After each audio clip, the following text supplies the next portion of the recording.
आज का हमारा लेक्चर है electric dipole. Electric dipole,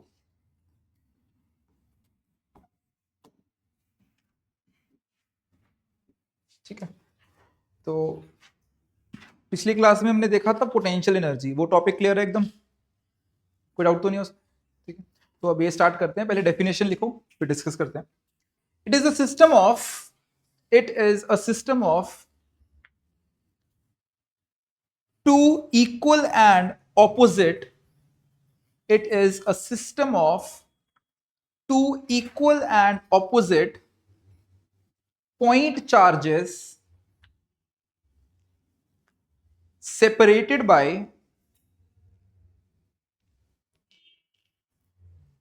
finite distance, separated by finite distance।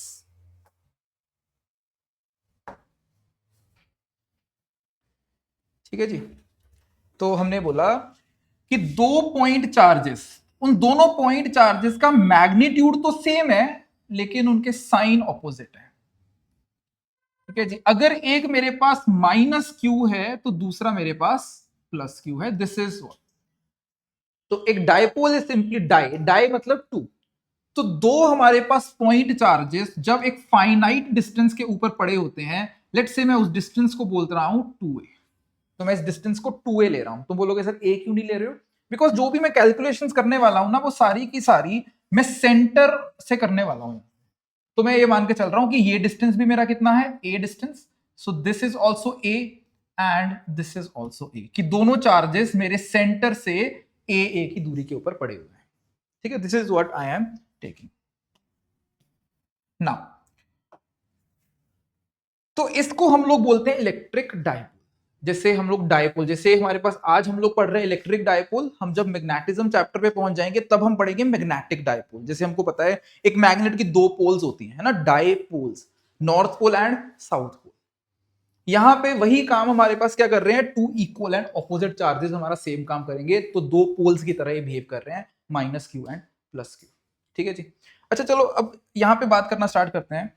सबसे पहले हम लोग ना एक वेक्टर क्वांटिटी को डिफाइन करने जा रहे हैं जिसको हम बोलते हैं dipole moment vector. This is a quantity which we are going to define and ये बड़े काम की क्वांटिटी रहेगी, डायपोल मोमेंट वेक्टर, जिसको मैं पी वेक्टर से रिप्रेजेंट करूंगा। तो एक वेक्टर क्वांटिटी है, तो अगर एक वेक्टर क्वांटिटी है तो उसका कुछ ना कुछ मैग्नीट्यूड होगा, और वो मैग्नीट्यूड जो है उसको पी लिख दो, चाहे तुम पी वेक्टर का मॉड लिख दो। वेक्टर्स में तुमको याद है हम इस तरह से लिखते हैं, उसका मैग्नीट्यूड होता है। इस अगर तुम्हें मैं बोलूंगा कि इस ये जो सिस्टम है, ये जो डायपोल है, इसके डायपोल मोमेंट वेक्टर का मैग्नीट्यूड कितना है, दैट इज डिफाइंड एज जितना ईच चार्ज है, दैट इज क्यू चार्ज है each, multiply by the distance between them, that is D distance है तो डी लिख दो। हमने कितना डिस्टेंस लिया है, 2a, तो q into 2a is the magnitude of this dipole. q into D बोल सकते हो या q इंटू 2a बोल सकते हो। सही है। अच्छा, अगर एक वेक्टर क्वांटिटी है तो कुछ डायरेक्शन भी होगी, और डायरेक्शन इसकी होती है from negative charge to positive charge. तो ये मेरी डायरेक्शन हो जाती है डायपोल मोमेंट वेक्टर को। This is my p vector, starting from negative charge ending at the positive charge. तो इस डायरेक्शन में हमारा डायपोल मोमेंट वेक्टर होता है। तो लिख लेते हैं direction, direction negative charge to positive charge, ये हमारी डायरेक्शन रहेगी। This is how we have defined this vector. देखो ये डेफिनेशन है इस वेक्टर की, वो खोना हो तो दूसरी तरीके से भी लिया जा सकता था, but this is how it is defined, this is how it is accepted, कि हम लोग डायपोल मोमेंट वेक्टर एक डिफाइन किया which is from minus Q two plus Q. ठीक है,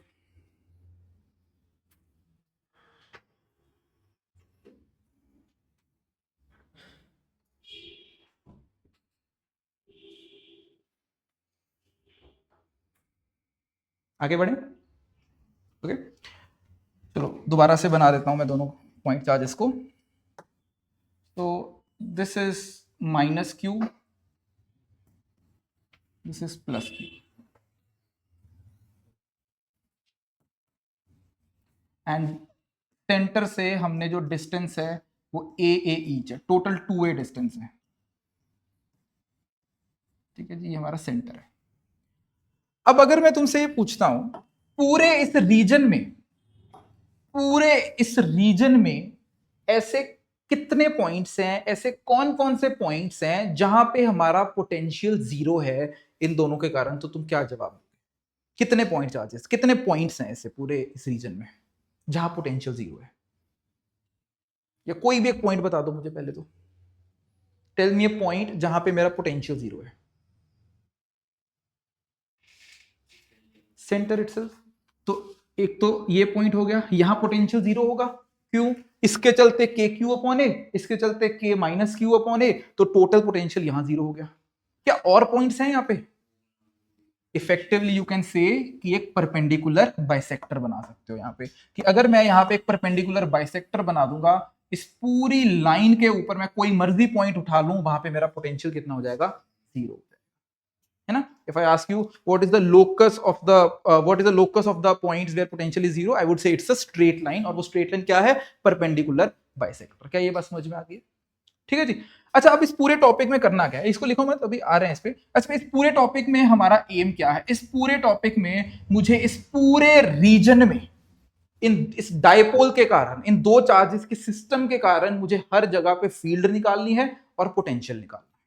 ठीक है, तो स्टार्ट करते हैं आज का टॉपिक। तो सबसे पहले हम लोग यहाँ पे कोई दो पॉइंट्स को डिफाइन कर लेते हैं। एक पॉइंट तो मैं ले रहा हूं एक्सिस के ऊपर, at a distance of r from the centre. मैं सारी कैलकुलेशन, जो डिस्टेंस की कैलकुलेशन है, वो मैं डायपोल के सेंटर से लिया। हाँ, वो ए 2a लिख दिया क्या?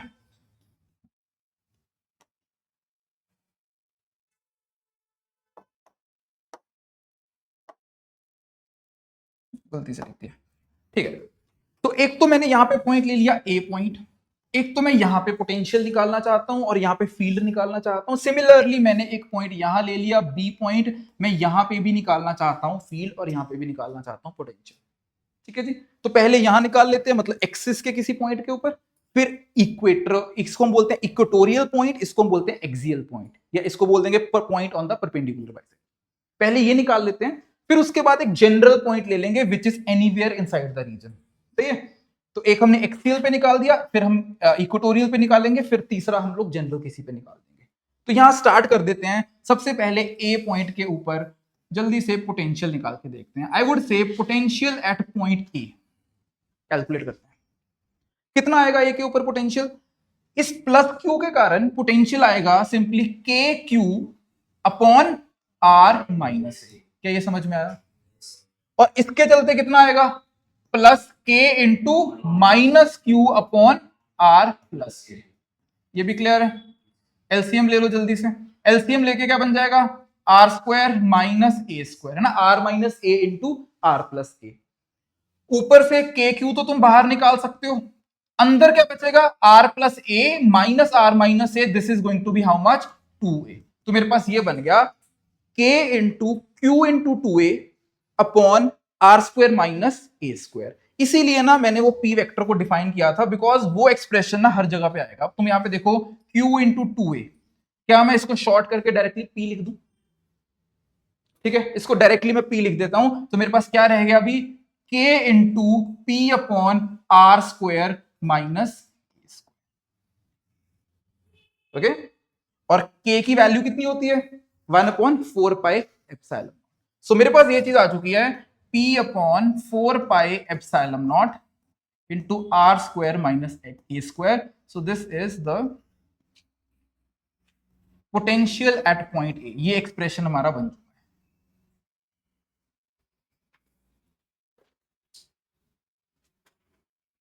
डन हो गया। लेकिन तुमको ना ये याद करने से ज्यादा इंपॉर्टेंट हमारा याद पता क्या करना है तुमको? जनरली जो ज्यादा इंपॉर्टेंट रहेगा वो ये रहेगा, फॉर शॉर्ट डायपोल। जब भी तुमको क्वेश्चन आता है ना, वो ज्यादातर क्वेश्चन तुमको शॉर्ट डायपोल का। शॉर्ट डायपोल का मतलब होता है कि जब हमारा ये जो 2a बीच में डिस्टेंस है, डिस्टेंस बिटवीन द चार्जेस जब बहुत छोटा होता है, इसको हम डायपोल की लेंथ भी बोलते हैं। That is distance between charges is also known as the dipole length. तो इसको जब ये बहुत स्मॉल होता है उसको हम बोलते हैं शॉर्ट डायपोल। और इन अदर वर्ड आई से when a is much much less than r, कि डायपोल बहुत छोटा सा है लेकिन जहां हम फील्ड निकाल रहे हैं वो बहुत बड़ा है। अगर ये a r से बहुत छोटा है तो क्लियरली ये are square minus A square क्या हो जाएगा, आर स्क्वायर के बराबर। तो यहां पे मेरा एक्सप्रेशन बन जाएगा that v a is equal to p upon 4 pi epsilon not are square. तो ये होता है पोटेंशियल का expression on the axial point at a distance r from the centre of the dipole for a short dipole. ठीक है। और अगर तुम ये सोच रहे हो कि सर पोटेंशियल में तो हर जगह पे नीचे r आता था, आर स्क्वायर कहां से आ गया, फील्ड्स में आर स्क्वायर आता था, नीचे आर आता था, पोटेंशियल में यहां पे आर स्क्वायर क्यों आ गया? कि यूनिट्स अभी भी मैच कर रहे हैं, क्योंकि पी में क्या होता है 2QA, ए है उसके अंदर, मीटर जो है एक यूनिट ऑलरेडी ऊपर है, तो वो एक यूनिट इससे कट के सेम है, यूनिट्स अभी भी मैच है, कोई डोंट वरी अबाउट दैट। वो आर स्क्वायर इसलिए आ गया क्योंकि ऊपर एक मीटर ऑलरेडी है पी के अंदर। समझ में आ गया? यहां तक किसी को कुछ भी पूछना है? जल्दी से फील्ड निकाल लेते हैं। quickly let's find out the field E at point A। अब देखो इधर, इस प्लस क्यू के कारण फील्ड इधर जाएगी और माइनस क्यू के कारण फील्ड इधर जाएगी। जल्दी सोच के बताओ नेट फील्ड किधर जाएगी, राइट जाएगी कि लेफ्ट जाएगी? राइट जानी चाहिए। क्यों? क्योंकि ये वाले के जो फील्ड बनाएगा, ये जो प्लस क्यू है वो ज्यादा फील्ड बनाएगा, क्योंकि ये पास में है, ये दूर है थोड़ा, तो this field will be less, this field will be more, तो क्लियरली राइट होगी। नेट फील्ड कितनी बन जाएगी? इसके कारण फील्ड वो बनेगी that is K Q upon are minus A का स्क्वायर, राइट। और इसके कारण फील्ड कितनी बनेगी? K into Q upon are plus A का स्क्वायर। मैंने माइनस ऑलरेडी बाहर निकाल दिया, तो उसकी इसकी टेंशन नहीं लेनी, इसको माइनस दोबारा मत लिख देना, नहीं तो ऐड हो जाएगा। सही है, आर प्लस ए का स्क्वायर। सेम काम करना है फिर से, नीचे ले लो एलसीएम। अब क्या बन जाएगा? Are square minus A square का स्क्वायर बन जाएगा। जब एलसीएम लोगे के क्यू बाहर आ जाएगा और अंदर ब्रैकेट में क्या आएगा? देखो आर प्लस ए का whole square minus are minus A का होल स्क्वायर, यहाँ पे 4AR आ जाएगा। इतना ही आना चाहिए ना, 4AR आ जाएगा यहाँ पे एलसीएम लेके। अच्छा नाउ ये क्या मैं इसको 2P बोल सकता हूं? 4QA को 2P बोल सकता हूं। तो मेरे पास कितना रिजल्ट आ गया? तो मेरे पास आ चुका है 2P, के को भी के की वैल्यू डाल ही देते हैं यहाँ पे, तो मेरे पास ये बन गया के की वैल्यू 1/4 पाई एप्सिलॉन नॉट डाल दूंगा मैं यहाँ पे। ठीक है जी। So I am left with this 2P upon 4 pi epsilon not, एक ऊपर आर भी है मेरे पास और नीचे क्या है? Are square minus A square का स्क्वायर। अगेन हमको कौन सा एक्सप्रेशन याद करना है, कौन सा ज्यादा इंपॉर्टेंट रहेगा? शॉर्ट डायपोल का। जल्दी से शॉर्ट डायपोल की बात कर लेते हैं। ठीक है जी। फॉर शॉर्ट डायपोल, इधर देखना, for short dipole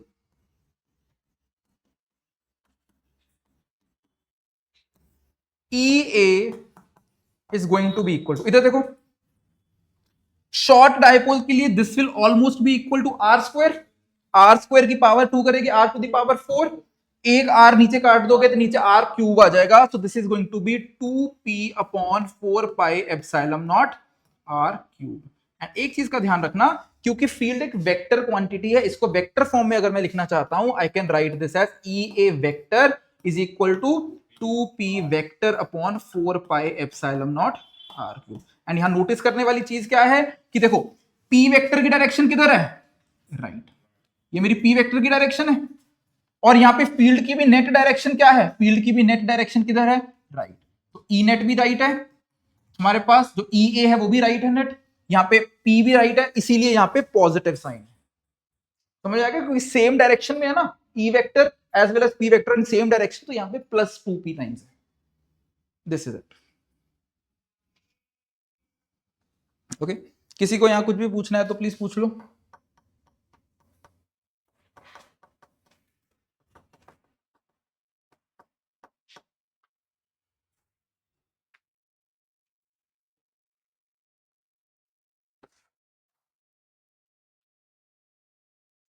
A point clear हो गया, ए के ऊपर पोटेंशियल भी समझ में आ गया एंड फील्ड भी समझ में आ गया। इसको हम बोलते हैं एक्सियल पॉइंट, लिख लो यहां पे ब्रैकेट में एक्सियल।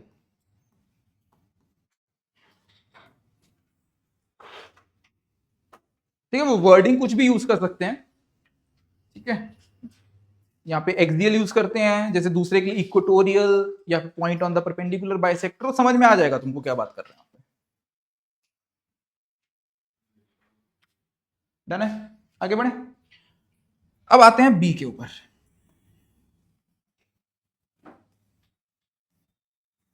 चलो अब आ जाओ बी पॉइंट के ऊपर।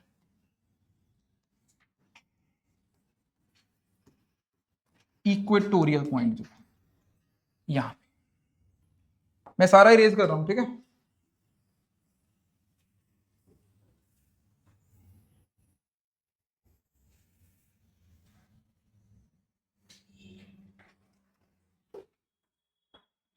अब देखो ये वाला तो चलो एक चीज तो अपने को पता ही है, वीबी कितना होगा 0। ये तो हमने पहले ही बात कर ली थी, आते ही बात कर ली थी कि वीबी 0 होने वाला है। बस एक ही चीज निकालनी रह गई, दैट इज फील्ड। अब वीबी के ऊपर बात करते हैं। मैं तुमसे पूछता हूं कि बी पॉइंट के ऊपर ये प्लस क्यू की फील्ड किधर बन रही है, तो तुम्हारा जवाब क्या होगा, बी पॉइंट के ऊपर इसकी फील्ड इधर जा रही है। Is this thing clear, right. And minus Q के कारण यहां पे फील्ड किधर जा रही है, टूवर्ड्स जा रही है, टूवर्ड्स फील्ड जा रही है, राइट। तो द फील्ड इज टूवर्ड्स। चलो ये क्या हो गया, ठीक है।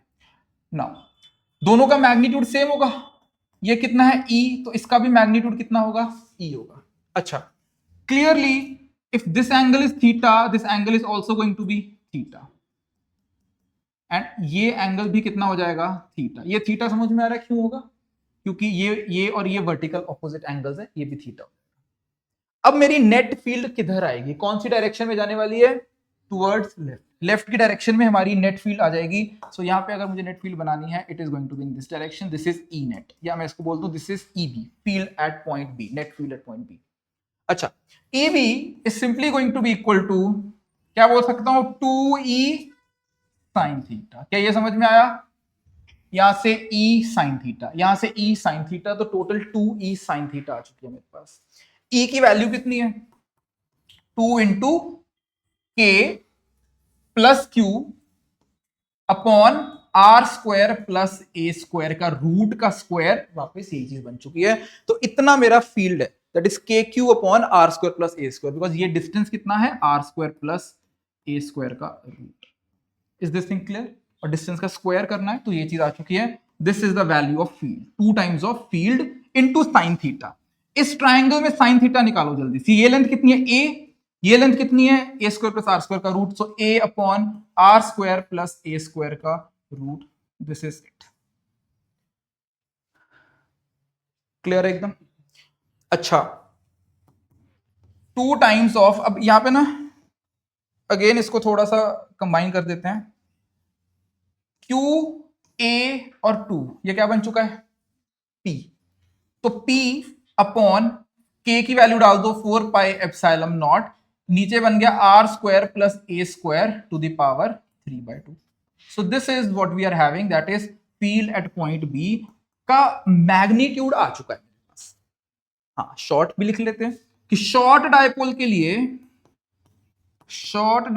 लिए हमारा फील्ड आ जाएगा E B is equal to, ये are square plus A square बन जाएगा आर स्क्वायर, उसकी पावर 3/2, तो क्या रह गया, आर क्यूब रह गया। So P upon 4 pi epsilon not are cube.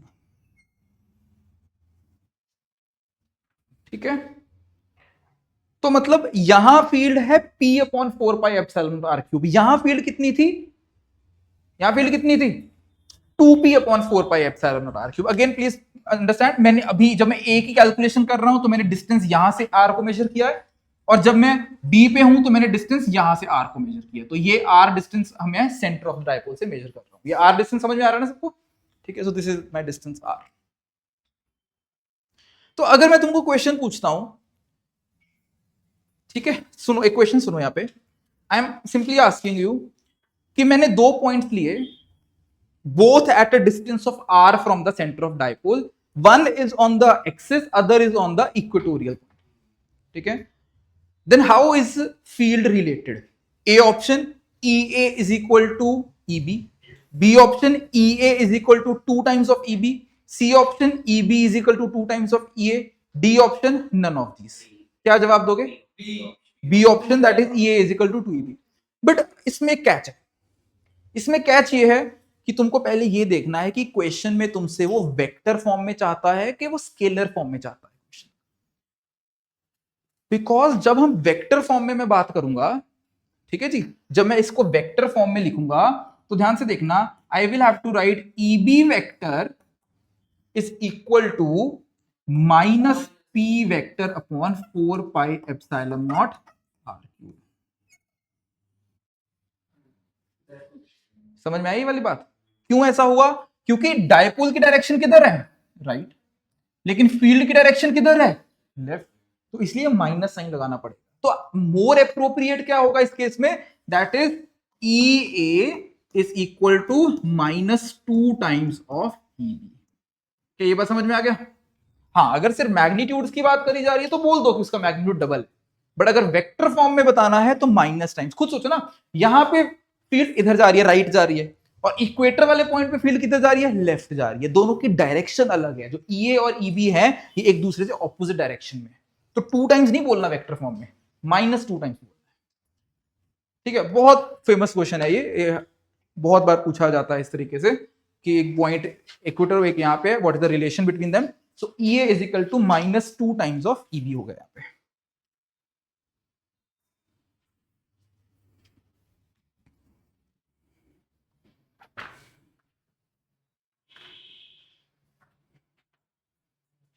ठीक है, यहां तक किसी को कुछ भी समझना है? क्लियर हो गया कि मतलब मुझे एक्सिस पे ए पॉइंट पे दोनों चीजें निकालनी आ गई, फील्ड पोटेंशियल, बी पे भी फील्ड एंड पोटेंशियल निकालना आ गया। बी पे तो पोटेंशियल 0 ही था, बड़ा आसान था, बाकी 3 चीजें हमने सॉल्व कर दी। ओके, अब हमारा ना ये काम रह गया कि मुझे एक्सिस और इक्वेटर पे तो निकालना आ गया, लेकिन मुझे अब जनरल किसी पॉइंट पे निकालना चाहता हूं। मैं किसी जनरल थीटा के ऊपर एक पॉइंट पड़ा है, मुझे वहां पे निकालना है। This is what I want to work for. पर वहां आने से पहले अभी तक जितना कर लिया मैं एक बार जल्दी से रिवाइज करवा रहा हूं, क्योंकि ये आगे उस वो करने में हेल्प करेगा। रिवाइज करते हैं जल्दी से, प्लीज फोकस। तो मैंने कहा कि अगर मेरे पास एक P vector, right, obviously P vector कहां से आता है हमारे पास? यहां पे एक -q पड़ा है, यहां पे एक +q पड़ा है। बस मैं लेकिन सिर्फ एक वेक्टर बना देता हूं। इफेक्टिवली उन्होंने जोड़ के एक वेक्टर बना दिया। This is the vector which they have created. तो हमने ये सीखा कि अगर तो मुझे एक्सिस के किसी पॉइंट के ऊपर चाहिए, और वो कहां से डिस्टेंस लेना है? सेंटर ऑफ द डायपोल से r डिस्टेंस के ऊपर अगर मुझे पोटेंशियल चाहिए V, तो कितना निकल के आया मेरा potential? That is P upon 4 pi epsilon not r। और अगर फील्ड मुझे चाहिए तो कितनी निकल के आई? सिर्फ मैग्नीट्यूड की बात कर रहा हूं, 4 पाई एप्सिलॉन नॉट r। उसकी डायरेक्शन, फील्ड की डायरेक्शन इधर डायरेक्शन, पोटेंशियल की कोई डायरेक्शन नहीं होती, फील्ड की डायरेक्शन राइट थी। This is what we have talked about. और अगर मुझे यहां पे चाहिए तो यहां पे हमारा पोटेंशियल कितना निकल के आया? V इज इक्वल टू 0, और फील्ड कितनी निकल के आई? Towards left, which is equal to how much? P upon 4 pi epsilon not r। समझ में आया? वो मैंने डायरेक्शन दिखा दी तो माइनस की जरूरत नहीं है, डायरेक्शन दिखाई दी हमने। ये हमने सीखा। यहां पे फिर भी समझो, प्लीज सुनो, क्या सीखा? क्या सीखा? ये सीखा कि अगर मेरे पास P के पैरेलल या P के लाइन के अलोंग अगर पॉइंट है तो ये यूज करना है। P के परपेंडिकुलर किसी पॉइंट पे पूछोगे तो ये यूज करना है। तो बोलोगे सर बार बार एक ही बात बोल रहे हो। बोल रहा हूं, पर काम आएगा अभी ये चीज। क्यों काम आएगा अब समझते हैं। नोट हो गया? नोट क्या ही नोट करना, अभी हमने सीखा तो है ही ये काम इसलिए काम में आएगा। अब ध्यान से सुनना मेरी बात को। मैं वापस जा रहा हूं कि मेरे पास यहां पे -q है, मेरे पास यहां पे +q है। इस बार मैं जो निकालने वाला हूं, अगेन ये मेरे पास सेंटर है, ये डिस्टेंस कितना था? a, ये डिस्टेंस भी कितना था? a। अब मैं ना तो यहां लूंगा वो पॉइंट को जहां निकालना है, ना मैं यहां लूंगा। अब मैं रैंडम किसी एंगल के ऊपर लूंगा। मान लो मुझे यहां निकालने को बोल दिया गया, ठीक है जी, ये पॉइंट पे निकालने को बोल दिया गया। सेंटर से डिस्टेंस मेजर करना है, डिस्टेंस कितना ले लेते हैं? r। और एंगल कितना बना रहा है ये? थीटा एंगल बना रहा है। समझ में आई ये वाली जो बात है? अब मुझे खुद सोच के बताओ कि अगर मुझे यहाँ पे पोटेंशियल एंड फील्ड चाहिए इस पॉइंट के ऊपर, तो क्या करना पड़ेगा? How to do that? अब मैं क्या करूंगा ना, मैं P के कंपोनेंट्स बनाऊंगा, क्योंकि देखो P राइट में मैंने पहले दोनों केसेस से P के परपेंडिकुलर भी निकालना आता है मुझे पॉइंट पे, P के अलोंग भी निकालना आता है, लेकिन मुझे P से एंगल थीटा के ऊपर नहीं निकालना आता। तो मैं ये जो P है ना मेरे पास, मैं इस P के पहले कंपोनेंट्स बना लेता हूं। इसके कंपोनेंट्स बनाते हैं। तो देखो P का एक तो इसके अलोंग एक कंपोनेंट बन जाएगा, और वो कंपोनेंट क्या होगा? P cos theta. और इसका एक कंपोनेंट हमारा इसके परपेंडिकुलर बन जाएगा, और ये कंपोनेंट कितना होगा? P sin theta. अब तो आसान हो गया काम। अगर मुझे इस पॉइंट के ऊपर, मान लो ये पॉइंट ए है, अगर मुझे ए पॉइंट के ऊपर पोटेंशियल निकालना है, तो मैं क्या करूंगा? मैं इन दोनों के इंडिविजुअली इन दोनों के कारण पोटेंशियल निकाल दूंगा और दोनों को ऐड अप कर दूंगा। मतलब पोटेंशियल एट ए अगर मुझे निकालना है, मैं potential due to P cos theta निकाल लेता हूं and potential due to P sine theta निकाल। सही है। हमने क्या सीखा अभी पिछले पेज पे? मैंने क्या बनाया था कि अगर मेरे पास P के अलोंग किसी पॉइंट पे चाहिए तो कितना बना यहां पे? P upon 4 pi epsilon not are square. तो अब मुझे यहां पे बताओ, यहां पे P cos थीटा के कारण पोटेंशियल कितना होगा? P cos थीटा के अलोंग है। P के जब अलोंग था तो P अपॉन आता था, P cos थीटा के अलोंग है तो यहां पे सिंपली क्या लिख दूंगा? P cos theta upon 4 pi epsilon not are cube. I hope R square, sorry, I hope this is clear. Similarly हमने ये भी सीखा कि जब P के मैं किसी यहां पॉइंट पे निकालूंगा तो यहां पोटेंशियल कितना बना था? 0। तो मतलब P साइन थीटा के कारण यहां कितना आएगा? 0 आएगा। प्लस 0 कर दिया, बात खत्म हो गई। आ गया आंसर? This is answer. समझ आया? दूसरा देख लेते हैं, फील्ड देख लेते हैं, फिर नोट कर लेना एक साथ। E एट ए, ध्यान देखना अब प्लीज, देख लो देख लो देख लो देख लो। ए के ऊपर अब मैं तुमको बोलता हूं अगेन, इस P के कारण यहां पे मुझे फील्ड निकालनी है, वो इधर जाती है। क्या आता है? P upon 4, sorry 2P upon 4 pi epsilon not are cube. तो जब P cos थीटा के लॉन्ग मेरी फील्ड इधर जाएगी, और वो कितनी आएगी? 2P cos theta upon 4 pi epsilon naught. बस P की जगह पे क्या डाल दिया? P cos theta. एंड ये चीज समझ में आ रही है अब कि P sin थीटा के कारण, इस P के कारण यहां पे फील्ड किधर जाती थी? पीछे जाती थी, लेफ्ट में ऑपोजिट जाती थी। तो यहां जो फील्ड इसके कारण बनेगी वो, इज दिस थिंग क्लियर? कि अगर P sin थीटा इधर जा रहा है तो उसकी फील्ड उधर जानी चाहिए। और उसका मैग्नीट्यूड कितना था? कि इसका मैग्नीट्यूड था P upon 4 pi epsilon, minus था वो, ठीक है, वो तो डायरेक्शन थी। P मैग्नीट्यूड कितना था? P upon 4 pi epsilon not are cube. यहां पे मैं क्या लिख दूंगा लेकिन? P sin theta upon 4 pi epsilon not are cube. I hope this thing is clear. एकदम क्लियर है? अब मैं तुमसे पूछता हूं कि बताओ जी, नेट, मुझे कंपोनेंट थोड़ी ना चाहिए, मुझे क्या चाहिए? मुझे तो नेट फील्ड चाहिए। मुझे पूछा जाए कि यहां नेट फील्ड कितनी है, मैं दोनों का क्या ले लूंगा? Vector sum. ये मेरे लिए ईबी हो जाएगी, ईबी हो जाएगी। तो EB, sorry EA is equal to how much? दोनों का वेक्टर सम, मतलब दोनों को स्क्वायर एंड ऐड कर दो, 90 डिग्री के ऊपर है। 2p cos theta upon 4 pi epsilon not are cube का square plus P sin theta upon 4 pi epsilon not are cube का स्क्वायर, और उसका, सही है, बस कुछ चीजें बाहर निकाल लेते हैं। P भी बाहर आ जाएगा, 4 pi epsilon not are cube भी बाहर आ जाएगा। अंदर बचेगा देखो 2 cos थीटा का square, that is 4 cos square theta, plus क्या बचेगा साथ में? Sine square theta. क्या ये समझ में आ गया? इसको भी थोड़ा सा और छोटा करके लिख देते हैं। अगर मैं 4 cos स्क्वायर थीटा में से एक cos स्क्वायर थीटा को बाहर निकाल लूं और उसको इस sin स्क्वायर थीटा से जोड़ दूं, क्या बनेगा? 1 बन जाएगा। So I can say this is equal to P upon 4 pi epsilon not are cube into 1 plus 3 times of cos square theta. तो I am left with this thing.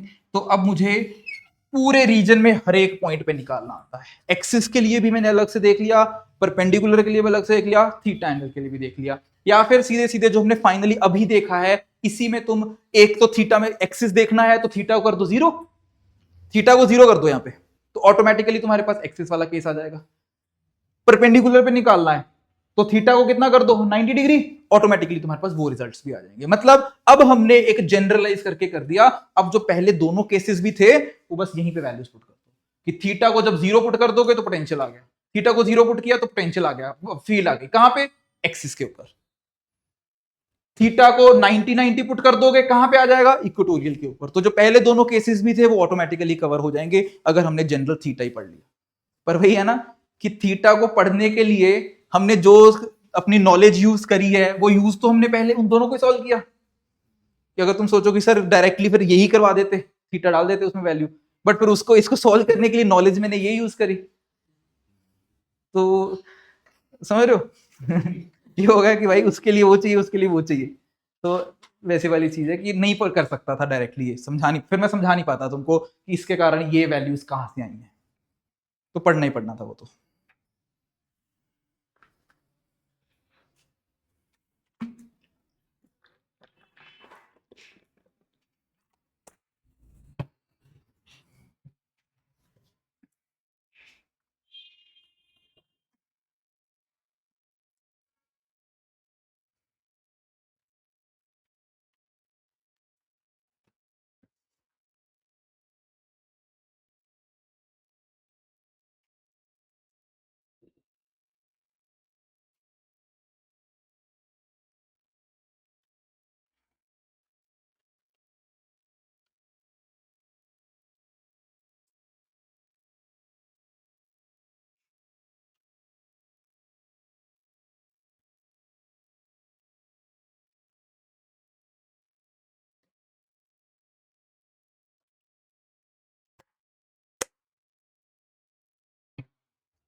बढ़े आगे, ठीक है, हो गया नोट सबका, जल्दी जल्दी कर लो जिसका रह गया।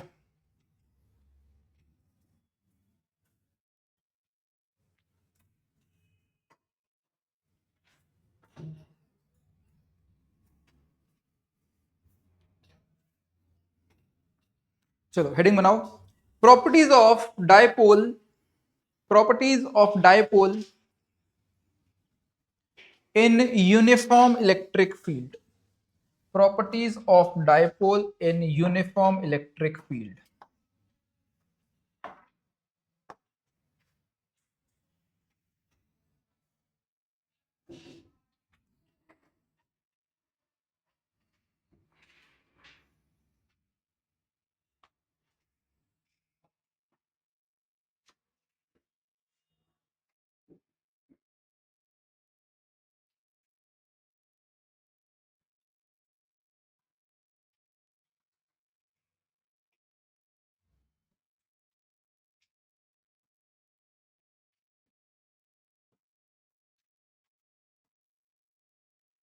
तो मान लेते हैं कि हमारे पास इस इंटायर रीजन ऑफ स्पेस में फील्ड यूनिफॉर्म है, ठीक है। हम सिर्फ यूनिफॉर्म फील्ड में प्रॉपर्टी देख रहे हैं डायपोल की, पहले ही क्लियर कर लेते हैं, नॉन यूनिफॉर्म की बात नहीं कर रहे हैं, ठीक है। यूनिफॉर्म फील्ड से हमारा मतलब है कि मैं पूरे रीजन में हमारे फील्ड का मैग्नीट्यूड एंड डायरेक्शन सेम है, कि अगर मैंने बोला यहाँ पे 5 न्यूटन पर कूलम है, यहाँ पे भी 5 न्यूटन पर कूलम है, यहाँ अगर राइट है तो यहाँ पे भी राइट है, entire region it is uniform. तो सबसे पहली प्रॉपर्टी ये होगी कि अगर मैंने डायपोल को यहां पे रख दिया इस रीजन में, मान लो यहां पे हमने माइनस क्यू रख दिया और यहां पे हमने रख दिया प्लस क्यू रख दिया, ठीक है जी, यहां रख दिया प्लस क्यू। प्लीज अभी बनाओ मत, साथ साथ पहले देख लो। नो मैटर व्हाट, इसके ऊपर जो एफ नेट होने वाली है, नेट फोर्स होने वाली है, वो कितनी होने वाली है, that is going to be equal to 0, कि 0 नेट फोर्स इसके ऊपर लग रही होगी।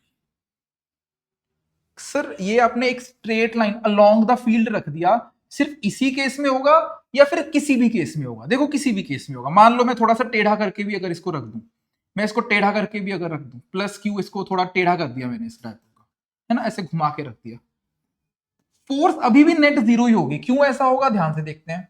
इसके ऊपर अगर फील्ड इधर है तो ऑब्वियसली फोर्स इधर लगेगी, एफ फोर्स, और एफ की वैल्यू कितनी होगी, क्यू इंटू ई। हमने पढ़ा था ना, पॉजिटिव चार्ज के ऊपर फोर्स और फील्ड की डायरेक्शन सेम होती है, लेकिन इसके ऊपर फोर्स किधर लगेगी, towards left, which is equal to F is equal to same, क्योंकि मैग्नीट्यूड सेम है, डायरेक्शन दिखाई दी मैंने, तो F is equal to Q E लिख दिया मैंने। अब पूरे इस सिस्टम के ऊपर, डायोपोल के ऊपर नेट फोर्स कितनी हो गई, 0, कि अगर मैंने एज अ सिस्टम ट्रीट करता हूं, क्यू ई इधर है, क्यू ई इधर है, सेम चीज यहां पे भी है, क्यू ई इधर है, क्यू ई इधर है। क्या ये चीज सबको समझ में आ रही है? तो जैसे मर्जी रख दो डायपोल को, तो डायपोल हमेशा किस में है, अच्छा क्या डायपोल यहां पे इक्विलिब्रियम में है या नहीं है, यस और no? No, reason torque. Equilibrium दो तरह का होता है, हमने रोटेशनल मोशन में पढ़ा था, एक ट्रांसलेशनल इक्विलिब्रियम, एक होता है रोटेशनल इक्विलिब्रियम। ट्रांसलेशनल से हमारा मतलब होता है नेट फोर्स 0 हो जाती है, वो तो है। तो यहां पे आई कैन से ट्रांसलेशनल इक्विलिब्रियम तो है, पर क्या रोटेशनल इक्विलिब्रियम होगा? इस केस में होगा, इस केस में नहीं होगा। अगर मैं तुमसे बोलता हूं कि this dipole in this current position is in equilibrium, तुम्हारा आंसर होगा यस, क्योंकि ट्रांसलेशनल भी है, रोटेशनल भी है, राइट? खुद सोचो ना, ये रोटेट थोड़ी हो सकती है, ये मेरे पास एक मार्कर है, मैं इधर से इसको खींच लूं, इधर से इसको खींच लूंगा, शायद खींचने टूट जाए, जो भी हो जाए, पर क्या ऐसे तो नहीं ना रोटेट होगा उससे। पर अगर यही मार्कर ऐसे पड़ा हुआ है, एक फोर्स इधर लगा दूं, एक फोर्स इधर लगा दूं, अब क्या होगा, वो फोर्स लगने से रोटेट हो जाएगा। तो यहां पे टॉर्क है, क्योंकि जिसके चलते ये इक्विलिब्रियम में नहीं है। ट्रांसलेशनल में दोनों है, लेकिन रोटेशनल में ऊपर वाला है, नीचे वाला नहीं है। नीचे वाले में क्योंकि टॉर्क लग रही है, ऊपर वाले में टॉर्क कितनी आ जाएगी, 0 आ जाएगी। तो जल्दी से टॉर्क की बात कर लेते हैं सेकंड प्रॉपर्टी में, ध्यान से देखना। टॉर्क कैसे निकालते हैं हम लोग? टॉर्क का फॉर्मूला क्या होता है, अगर मैं सिर्फ मैग्नीट्यूड की बात करता हूं, फोर्स इनटू परपेंडिकुलर डिस्टेंस, और अगर मैं वेक्टर्स में बात करता हूं तो torque is equal to R cross F होता है, याद है? तो मेरे पास यहां पे ये डायपोल है, इसको थोड़ा सा ना मैग्नीफाई करके देखते हैं इस डायपोल को। तो ध्यान से देखना, तो आई हैव दिस डायपोल, थोड़ा सा बड़ा करके दिखा रहा हूं, तो ये डायपोल है मेरे पास, ये माइनस क्यू, ये प्लस क्यू, ओके। और ये डिस्टेंस को हम लोग कितना लेके चलते हैं, दिस डिस्टेंस कितना होता है हमारे लिए, ए होता है ये डिस्टेंस, यही पढ़ा था हमने सेंटर से। अब अगर मैं इसके ऊपर फोर्स टुवर्ड्स राइट लगा रहा हूं, इसके ऊपर इधर एक फोर्स लग रही है QE, मैं तुमको बोलूंगा कि सेंटर के अबाउट, क्योंकि ऑब्वियसली रोटेट तो सेंटर के अबाउट करेगी बॉडी, तो सेंटर के अबाउट ये टॉर्क कितनी लगा रही है, फोर्स इनटू परपेंडिकुलर डिस्टेंस। और ये परपेंडिकुलर डिस्टेंस कितना है, अगर ये एंगल को थीटा लेके चलता हूं, if this angle is theta, तो ये कितना हो जाएगा, ए साइन थीटा। क्या ये समझ में आ रहा है? तो टॉर्क, ये QE ने, इस QE ने कितनी टॉर्क बनाई है, QE into A sine theta. I hope this make sense to everyone. ये इसको क्लॉकवाइज रोटेट करना चाहती है, और ये QE भी इसको क्लॉकवाइज, दोनों क्लॉकवाइज रोटेट करना चाहते हैं। जितनी टॉर्क ये बना रहा है उतनी ये भी टॉर्क बना रहा है, तो टोटल टॉर्क कितनी हो जाएगी, 2QE into A sine theta. अच्छा, फिर से P को लेके आते हैं बीच में, 2Q और A, ये जोड़ के क्या बना दिया? P. So we are left with this torque is equal to P into E sin theta. और टॉर्क को अगर मैं वेक्टर फॉर्म में लिखना चाहता हूं, this will come out to be equal to P cross E. तुम बोलोगे सर ये कैसे पता चलेगा कि P क्रॉस E है या E क्रॉस P है? वो तुम यहां से देख सकते हो। याद करो मैं कैसे बताता था, मैं बोलता था कि जब तुम दोनों का क्रॉस प्रोडक्ट करोगे तो तुम्हारी कर्लिंग फिंगर्स क्या दे देंगी? बॉडी का रोटेशनल मोशन दे देंगी, ठीक है। अब यहां पे P वेक्टर की डायरेक्शन किधर है? P is from negative to positive, ये हो गया हमारा P वेक्टर। क्वेश्चन में E किधर दे रखा है? ये दे रखा है E वेक्टर, इधर दे रखे, फील्ड की डायरेक्शन ये है E। अब मैं यहां से P क्रॉस E करता हूं, P क्रॉस E, मेरी क्लॉकवाइज डायरेक्शन आ गई, और बॉडी की डायरेक्शन रोटेशन कैसे होने वाली है? क्लॉकवाइज होने वाली है। तो मतलब P क्रॉस E आएगा। अगर E क्रॉस P कर दूंगा तो मुझे तो बोल देगी कि बॉडी ऐसे घूमेगी, एंटी क्लॉकवाइज। बॉडी कैसे घूम रही है? क्लॉकवाइज घूम रही है ना फोर्सेस से, तो P क्रॉस E होती है हमारी टॉर्क। समझ में आ गया? P vector cross E vector gives you torque. देखो इसीलिए ना P को हमने शुरू में ऐसे डिफाइन किया, हर जगह P P P P आ रहा है और इजी इजी बना दे रहा है एक्सप्रेशन को, वरना कौन ये याद रखेगा पूरा पूरा 2QE sin थीटा। बढ़िया, P क्रॉस E, समझ में आया? ठीक है। अच्छा, ये इक्विलिब्रियम में है, ऊपर वाला, नीचे वाला इक्विलिब्रियम में नहीं है, ठीक है। तो मतलब इक्विलिब्रियम हमारा कब अटेन हो सकता है? जब मैं P वेक्टर को अलोंग E वेक्टर कर दूं। E मतलब बना ना कि डायपोल को मैं फील्ड के अलोंग रख दूं, पैरेलल रख दूं। लेकिन एक और केस भी आ सकता है, जब मैं एंटी पैरेलल रख दूं। समझ में आया सबको कि मेरे पास अगर मुझे इक्विलिब्रियम में रखना है, या तो ऐसे रख दूं या घुमा के ऐसे रख दूं, दोनों ही केसेस में इक्विलिब्रियम अटेन हो जाएगा। Are you understanding what I am trying to say? क्या ये नोट हो गया सबका? कर रहे हो? नोट करो, फिर आगे हम बात करते हैं इस इक्विलिब्रियम के बारे में। You know where I am leading to. I want to talk about stable and unstable equilibrium over here, ठीक है। जल्दी से तो तब तक सोच भी लो तुम लोग। मैं तुमको बता रहा हूं कि दो इक्विलिब्रियम की पोजीशंस हो सकती हैं, एक तो -Q + Q इधर, या +Q इधर कर दो, -Q इधर कर दो, दोनों इक्विलिब्रियम होंगे। इनमें से एक स्टेबल होगा, एक अनस्टेबल होगा, वो भी सोचना है। करेक्ट, करते हैं डिस्कस।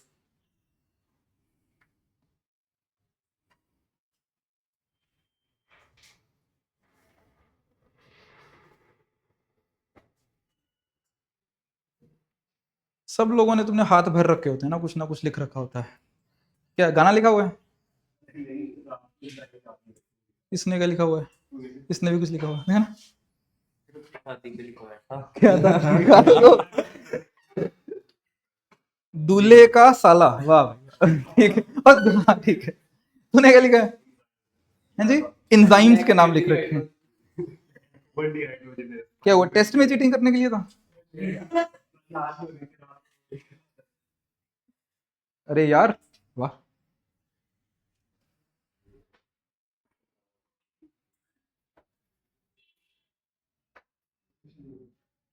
सबने भर रखे हैं हाथ। तुमने क्या लिखा हुआ है? असर्शन रीजन लिखे हुए हैं।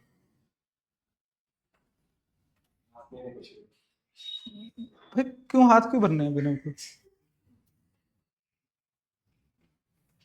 मैं सोच रहा था वैसे एक टैटू वैटू बनवा लें कुछ ना कुछ, पर लिखेंगे तो नहीं, कुछ ना कुछ डिजाइन ही बनवाएंगे। अब नहीं भाई, लिखेंगे, लिखना नहीं मुझे पसंद, मुझे ना।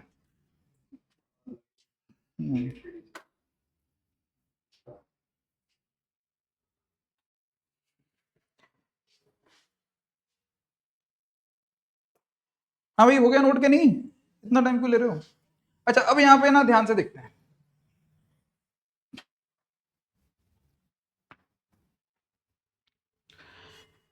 हमने ये बात करी, मैं इसको मिटा रहा हूं यहां से, ठीक है। हमने यहाँ पे ये बात करी कि देखो जी, फील्ड इधर है, इस डायरेक्शन में, ठीक है जी। मेरे पास यहाँ पे डायपोल है,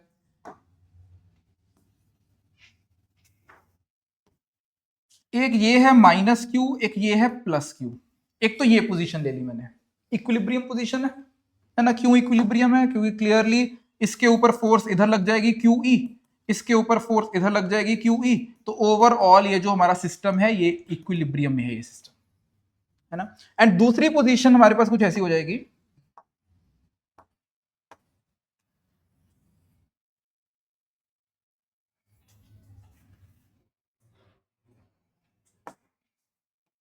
मैं इसको हटा रहा हूं यहां से।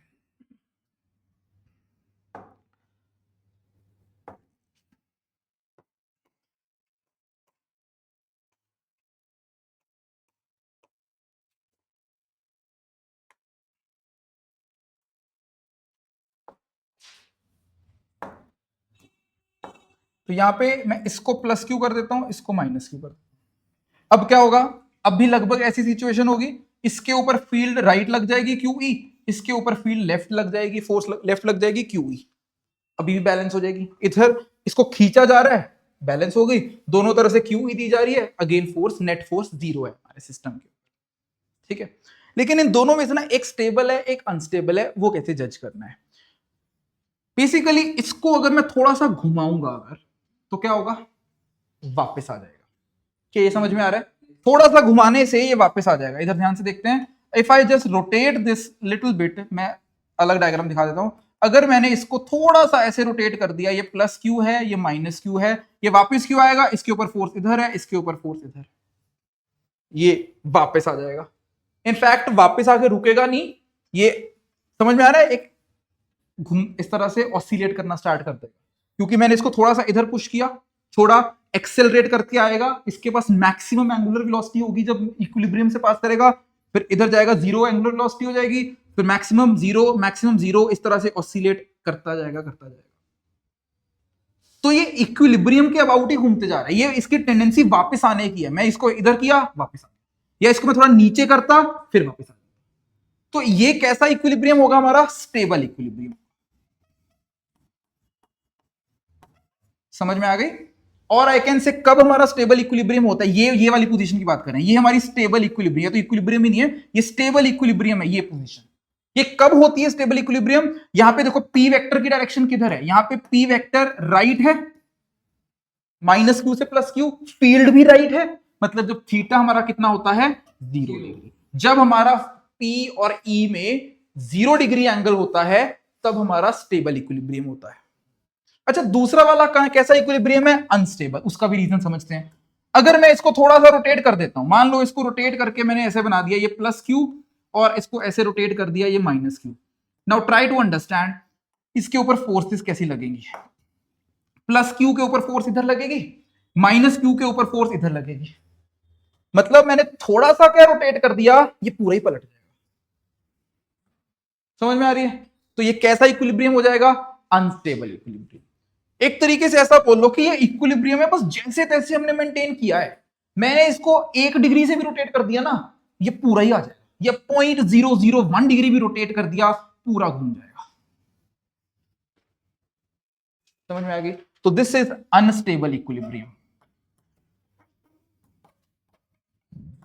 और अनस्टेबल इक्विलिब्रियम में थीटा कितना होगा यहां पे 180 डिग्री, जब P इधर है लेकिन E इधर है। और टॉर्क का देखो फॉर्मूला क्या था, टॉर्क का फॉर्मूला था P क्रॉस E या फिर PE साइन थीटा। तो साइन 0 भी 0 होता है, साइन 180 भी 0 होता है, तो दोनों केसेस में टॉर्क 0 है इक्विलिब्रियम पोजीशन, तभी तो इक्विलिब्रियम में है। लेकिन एक स्टेबल इक्विलिब्रियम है, एक अनस्टेबल इक्विलिब्रियम। क्या ये समझ में आ गई। और स्टेबल इक्विलिब्रियम का मतलब क्या होता है, स्टेबल इक्विलिब्रियम का मतलब होता है कि हमारी जो काइनेटिक एनर्जी है, सॉरी पोटेंशियल एनर्जी है, पीई क्या होती है इस केस में, मिनिमम होती है। स्टेबिलिटी का मतलब ये होता है मिनिमम पोटेंशियल एनर्जी। और जो अनस्टेबल इक्विलिब्रियम होता है, यहां पे पीई क्या होती है, मैक्सिमम, यहां मैक्सिमम पोटेंशियल एनर्जी होती है, बहुत अनस्टेबल है यहां पे, बस है इक्विलिब्रियम में लेकिन बहुत अनस्टेबल है।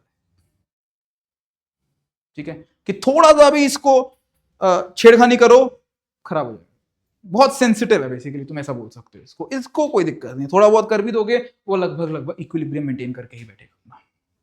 ये स्टेबल है, ये अनस्टेबल है। ठीक है, जैसे मैं तुमको वर्क पावर एनर्जी में एग्जांपल देता था कि मान लो एक बॉल यहां पे पड़ी हुई है, एक बॉल यहां पे पड़ी हुई है, दोनों में से कौन सी बॉल स्टेबल? नीचे वाली है। दोनों के दोनों अभी रुके तो दोनों हुए, इक्विलिब्रियम में पड़े हुए हैं, लेकिन इसको मैं थोड़ा बहुत इधर उधर कर दूंगा तो वापस आ जाएगी, लेकिन इसको थोड़ा सा इधर किया नीचे गिर जाएगी। सो this is stable, this is unstable.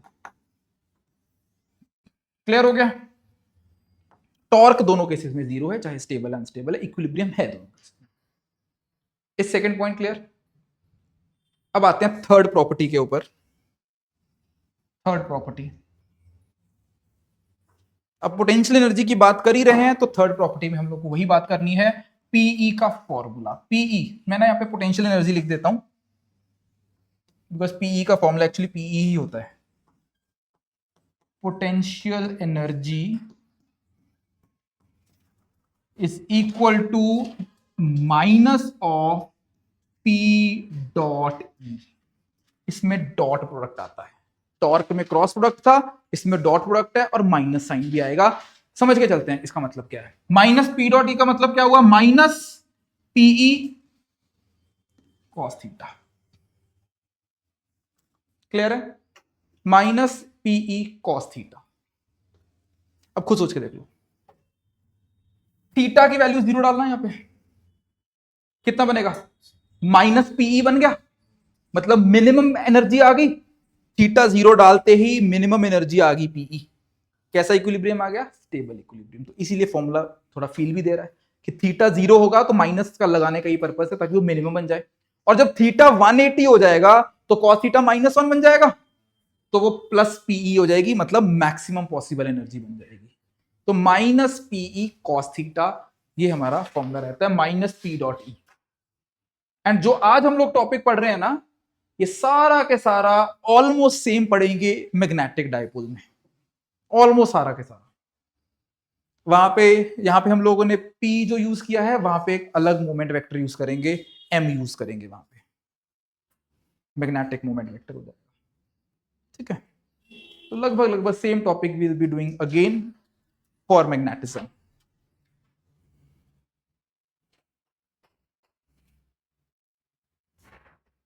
ठीक है?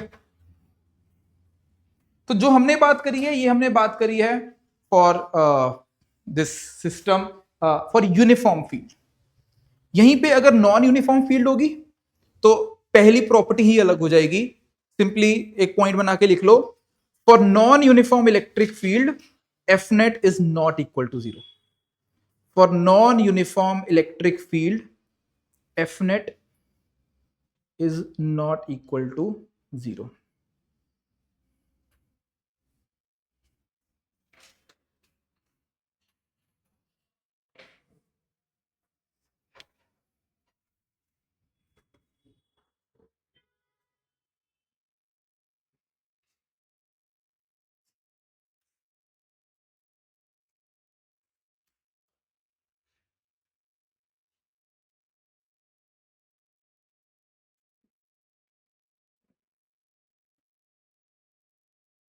जल्दी जल्दी नोट कर लो जिसका बाकी है।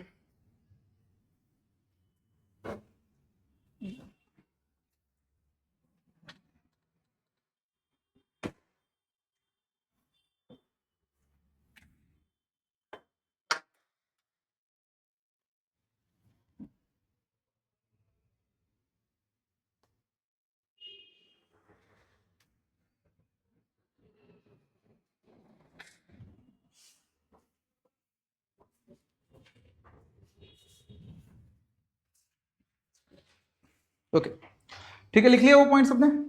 अच्छा, यहाँ पे ना एक एसएचएम का क्वेश्चन यहाँ पे आ जाता है कई बारी। तो एक एसएचएम का क्वेश्चन यहाँ पे आ सकता है। तो उस एसएचएम में क्वेश्चन में क्या आ जाएगा कि हमने थीटा से उसको रोटेट किया with theta is small, small के लिए ही होगा, बताओ उसका टाइम पीरियड ऑफ एसएचएम कितना है ना। समझो कि ये क्वेश्चन आ गया ऐसे, इसमें तो ऐसे, इसमें नहीं, इसमें आ सकता है। तुमने स्मॉल एंगल से रोटेट किया, ऑसिलेशन का तुम्हें एंगल पूछा जा सकता है, तो यहां से तुमने स्मॉल एंगल रोटेट किया, छोड़ दिया तो ऑसिलेट ऐसे करने लग जाएगा। ठीक है? तो तुमको क्वेश्चन आएगा कि बताओ टाइम पीरियड कितना है। तो this is going to be exactly same है जैसे हमने एंगुलर एसएचएम में हम लोगों ने किया हुआ है। तो उसमें याद करो क्या करते थे, वी यूज्ड टू से कि torque is equal to I omega square into theta, I omega square into theta, कुछ ऐसा हमारा एक्सप्रेशन बनता था।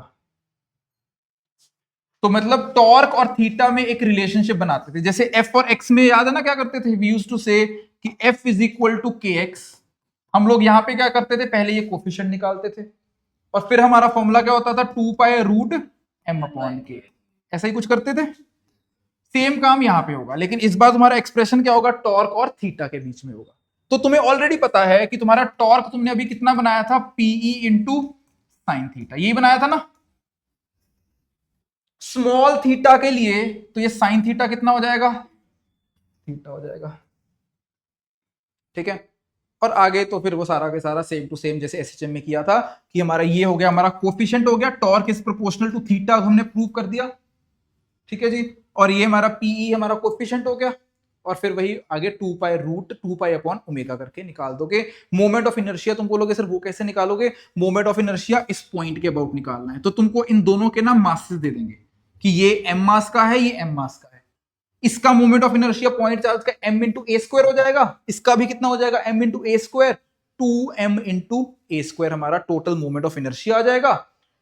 और वहां से हम लोग ओमेगा निकाल लेंगे, as simple as that, PE को आई ओमेगा स्क्वायर पुट करके ओमेगा आ जाएगा, and finally you will get your answer, ठीक है। जब ये क्वेश्चन आएगा, बस के लिए तुमको एक आइडिया दे दिया, तुमको मैंने बता दिया कि कैसे करना है, जब क्वेश्चन आएगा उसको प्रैक्टिस करेंगे इस तरीके से।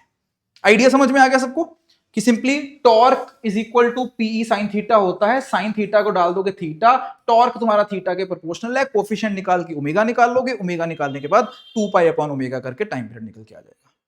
जब क्वेश्चन आएगा तब देखेंगे, ठीक है। तो ये था हमारा डाइपोल का टॉपिक, तो I hope dipole is clear, ठीक है। अब मुझे बस आखिर के बस 2-3 क्वेश्चंस कराने हैं, और वो हैं फ्लक्स के रिलेटेड क्वेश्चंस हैं, ठीक है।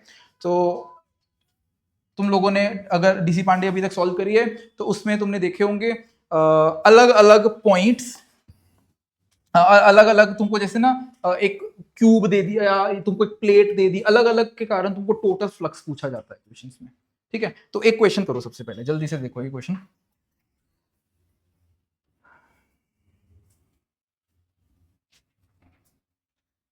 तो I M given a plate,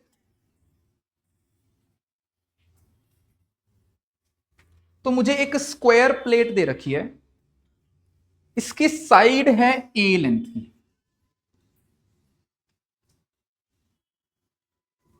ठीक है जी। इस प्लेट से सेंटर में, मतलब ये हमारे पास ऐसे फ्लैट पड़ी हुई है, ये स्क्वायर प्लेट पड़ी हुई है, इसके सेंटर से a/2 के ऊपर, यहां से ऊपर a/2 के ऊपर, at a distance of a/2 एक पॉइंट रख दिया q, प्लस q चार्ज रख दिया। हमको पूछा जा रहा है what is the flux, amount of flux passing through this plate, ठीक है। अब एक्चुअली में देखो क्या हो रहा है, इस चार्ज के कारण हर डायरेक्शन में फील्ड लाइंस जा रही है। सिंपल सी बात है कि यहां पे अगर चार्ज रखा हुआ है, फील्ड लाइंस कुछ बाहर भी जा रही हैं, कुछ फील्ड लाइंस इसके थ्रू भी पास कर रही हैं। मुझे बस ये बताना है कि इस प्लेट में से कितनी पास कर रही है फील्ड, फील्ड कितना फ्लक्स इस प्लेट में से पास कर रहा है। इसके लिए ऐसे क्वेश्चंस को सॉल्व करने के लिए हम लोग सिमेट्री की हेल्प लेते हैं। How we will approach this question is, इसको ध्यान से देखना। अब पहले ना मैं आई विल ट्राई एक क्यूब को पूरा कर दूंगा मैं, अगर मैं क्यूब को पूरा कर देता हूं, ठीक है जी, ध्यान से देखना।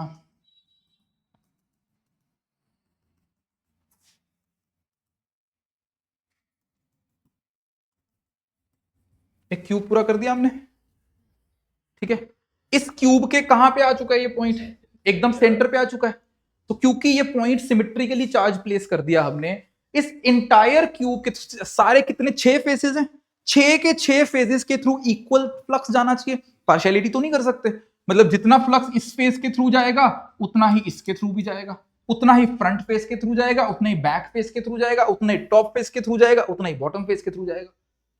और टोटल पूरे क्यूब का मिला के कितना जाएगा, क्यू अपॉन एप्सिलॉन नॉट। ये तो हमने बात करी हुई है कि अगर मेरे पास एक सरफेस है और सरफेस की शेप कुछ मर्जी हो, सरफेस चाहे ऐसा हो कुछ भी हो, क्लोज सरफेस है, बीच में एक पॉइंट रख दिया, इस पूरे सरफेस के थ्रू कितना फ्लक्स आना चाहिए, Q upon epsilon naught. This is what we have studied, ये गॉस लॉ में हमने देखा था, तो इतना तो फिर अब समझ में आ ही गया होगा कि कोई भी इन 6 में से कोई भी एक प्लेट के थ्रू देखूंगा, phi of plate is going to be equal to simply phi of cube divided by, और क्यूब के थ्रू कितना है, क्यू अपॉन एप्सिलॉन नॉट, तो आंसर कितना बन गया, Q upon 6। So this is going to be my answer. क्या ये समझ में आया? ठीक है, so this is how we solve such questions.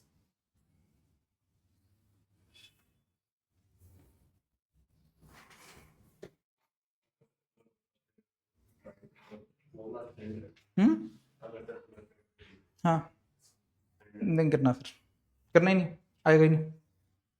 ठीक है, अगला क्वेश्चन देख लें जल्दी से। ठीक है, सो जल्दी से अगला क्वेश्चन देखो। फिर से मेरे पास एक स्क्वायर प्लेट है,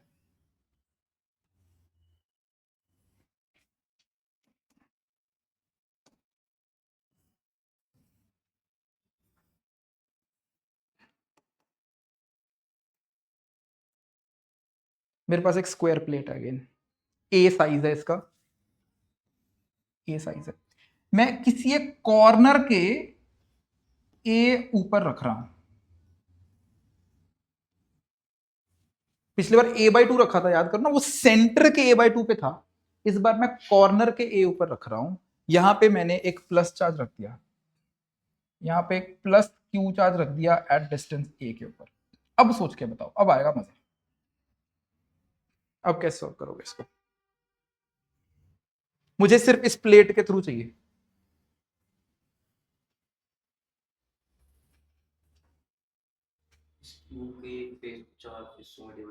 exactly, this is what we are going to do over here. करना क्या है ना, यहाँ पे सबसे पहले ना एक फेस बनाओ, अभी ऐसा बनाओ।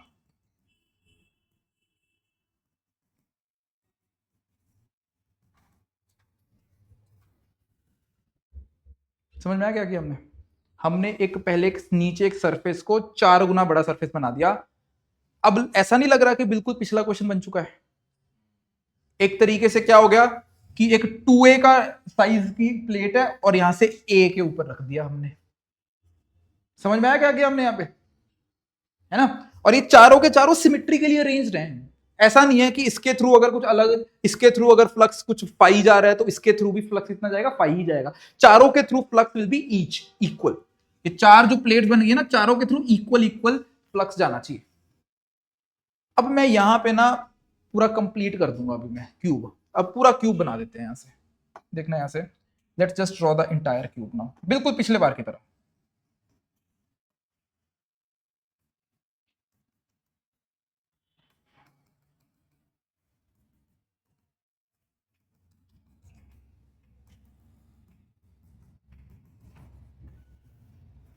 ठीक है, और ईच फेज के ऊपर, please be very careful, each phase के ऊपर कितनी प्लेटें होंगी? 4 4 प्लेटें होंगी ईच के ऊपर।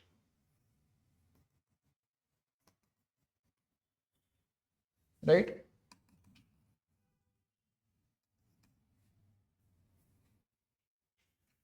एंड सिमिलरली फ्रंट के ऊपर भी 4 हो जाएंगी, पीछे भी 4 हो जाएंगी। अब मैं ज्यादा नहीं कर रहा हूं, फिर कंफ्यूजिंग हो जाएगा डायग्राम। आई होप समझ में आ रहा है सबको। टोटल कितनी प्लेट्स होगी? 24। सिर्फ ऐसा नहीं कि पूरी कर दी हमने नंबर ऑफ प्लेट्स, वो 24 के 24 सिमेट्रिकली अरेंज है। समझ रहे हो? सिमेट्रिकली, कि अगर इसके थ्रू फाई जा रहा है, इसके थ्रू भी फाई जाएगा, फाई फाई हर जगह से इक्वल इक्वल इक्वल इक्वल जाएगा, in from every single plate symmetrically arranged है। सारी की 24 के 24 प्लेटें। तो simply I would say that phi through any plate will be equal to flux through entire cube, flux through entire cube divided by 24। तो इस बार मेरा आंसर कितना हो जाएगा? Q upon 24 epsilon naught. Cube के थ्रू उतना ही फ्लक्स जाएगा। तो this is my answer, per plate is equal to Q upon 24 epsilon.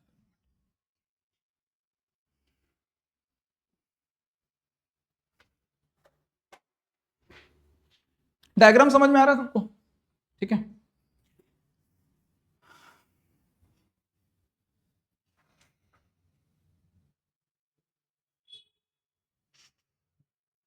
बस एक आखिरी छोटा सा क्वेश्चन रह गया, let's just finish it then will end the class. तो एक प्रीवियस ईयर क्वेश्चन करा रहा हूं। तो क्वेश्चन ना ऐसा था, देखो फालतू में ही कंफ्यूज करेंगे और कुछ नहीं है।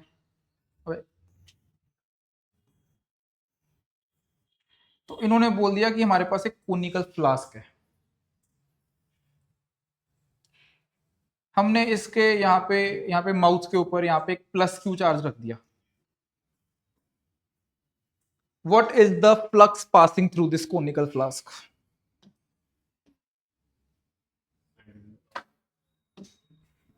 What is the flux passing through this conical flask? Hmm?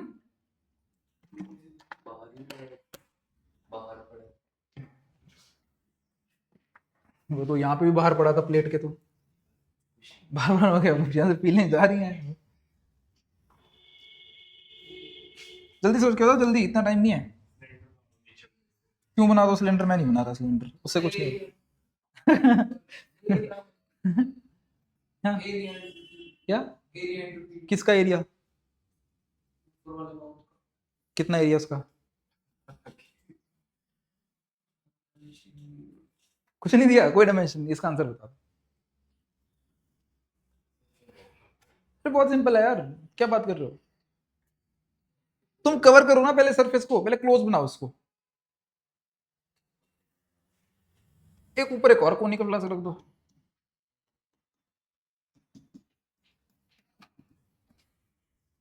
जितना इसके थ्रू जाएगा, डब्बा बंद हो गया ना पूरा पूरा। एस्केप तो नहीं कर सकती फील्ड लाइंस, जो भी जाएंगी इस पूरी बॉडी में से जाएंगी। आधा इस कोनिकल फ्लास्क के थ्रू, आधा इसके। अबे एक्टिवली ऐसा समझो ना यार, क्या फर्क पड़ रहा है वो कोनिकल है कि क्या है? कुछ नहीं फर्क पड़ रहा, कुछ मर्जी हो जाए वो। मैं तुमको बोल दूं, यहाँ पे देखो, मैं बोल दूं ये इस तरह से बॉडी है, तो वैसे ही एक और बना दिया करो ऊपर, क्या फर्क पड़ना है? समझ लो, मैंने बोल दिया कि यहाँ पे मेरे पास एक हेमिस्फेयर पड़ा हुआ है, हेमिस्फेयर के यहाँ पे माउथ के ऊपर हमने यहाँ पे रख दिया, तो एक और हेमिस्फेयर बना दो। अल्टीमेटली ऐसा हो गया ना यार कि आधी फील्ड लाइंस को इस लाइन के नीचे जाना है, आधी फील्ड लाइंस को इसके ऊपर जाना है, तो मतलब फ्लक्स इक्वल इक्वल पास होगा, जो मर्जी शेप हो, कोई फर्क नहीं पड़ रहा। तो आंसर कितना आएगा इसका? Q/2ε0। तो ये प्रीवियस ईयर क्वेश्चन है, कुछ मर्जी शेप हो, कोई फर्क नहीं पड़ता, नीचे जो मर्जी बना लो, यहां से करके ये बना दिया, जो मर्जी बनाते रहो, पीछे ऊपर भी जो मर्जी बना दो। How does it even matter? जितना फ्लक्स यहां से जाएगा उतना उसमें चला जाएगा, क्योंकि सिंपल सी बात है ना जी, इसके आधी ऊपर जाएंगी फील्ड लाइंस, आधी नीचे जाएंगी, है ना? समझ में आ गया? नोट कर लो इसको। और बस आज का लेक्चर इतना ही है।